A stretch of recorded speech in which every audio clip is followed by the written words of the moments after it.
Hari ini kita buat focaccia. Di sini ada 255 gram terigu protein tinggi, 4 gram garam, kemudian ada 10 gram gula pasir, selanjutnya ada 2 gram yeast atau ragi instan, kemudian ada 210 ml air, selanjutnya ada 15 gram olive oil atau minyak zaitun. Di sini pertama kita tuang tepung terigu, kemudian kita masukkan garam ke dalamnya, selanjutnya kita aduk hingga 1 menit supaya garam di sini tidak kontak langsung dengan yeast atau ragi, karena garam dapat membunuh yeast atau ragi di dalamnya.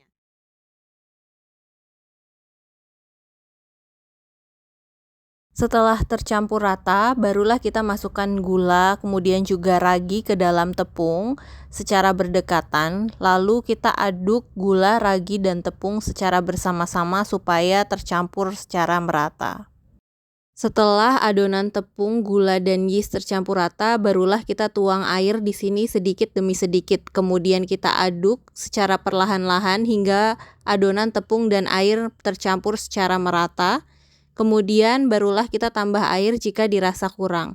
Uleni atau aduk tepung dan air di sini hingga tercampur secara merata saja, tidak perlu hingga kalis.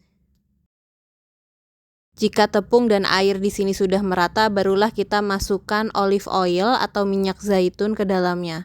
Kemudian kita aduk atau kita uleni lagi adonan tepung dan air setelah ditambahkan oleh minyak zaitun hingga merata.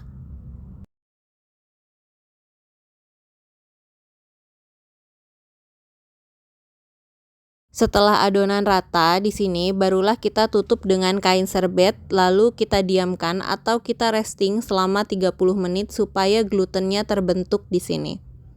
Nah, setelah terbentuk selama 30 menit, barulah kita buka penutupnya, kemudian kita lakukan stretch and fold atau kita tarik dan kita balik seperti ini. Nah, ini adalah stretch and fold supaya apa? Supaya gas di dalam adonan ini terperangkap dan kita tidak ingin gas tersebut dibuang dalam pembuatan focaccia.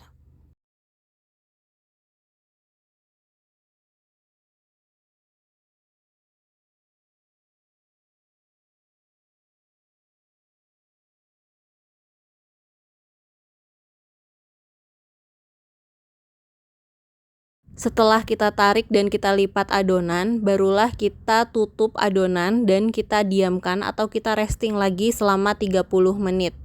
Setelah 30 menit, maka kita lakukan hal yang sama seperti sebelumnya, yaitu stretch and fold atau kita tarik adonan dan kemudian kita lipat atau kita balik adonan. Lakukan hal ini sebanyak 3 kali selama proses pembuatan sehingga gas yang terbentuk di dalam adonan atau terperangkap semakin banyak.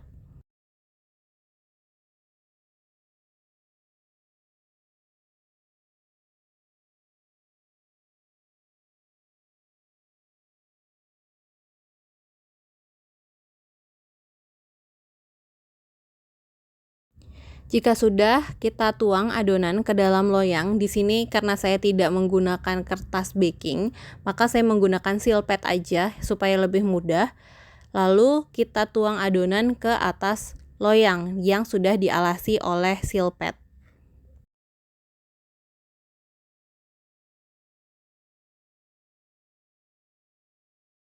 Selanjutnya di sini kita akan menarik adonan secara perlahan-lahan untuk disesuaikan dengan ukuran loyang yang sudah tersedia.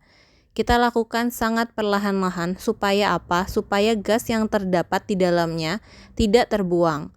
Dan ini yang akan diharapkan dalam pembuatan focaccia. Jika ukuran dirasa sudah sesuai di sini, barulah kita tambahkan olive oil. Kemudian kita tekan-tekan adonan menggunakan jari-jari kita seperti khas focaccia di sini.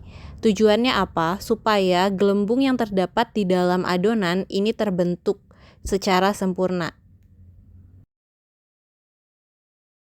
Selanjutnya kita dapat menambahkan topping sesuai selera, biasanya ditambahkan dengan tomat cherry dan rosemary, tetapi karena aku cuma punya oregano dan parmesan, maka di sini aku tambahkan oregano dan juga parmesan di atasnya sebagai topping. Kemudian kita perlu panaskan oven di suhu 250 atau 240 derajat, kita panggang selama 15 menit. Dan ini dia hasilnya.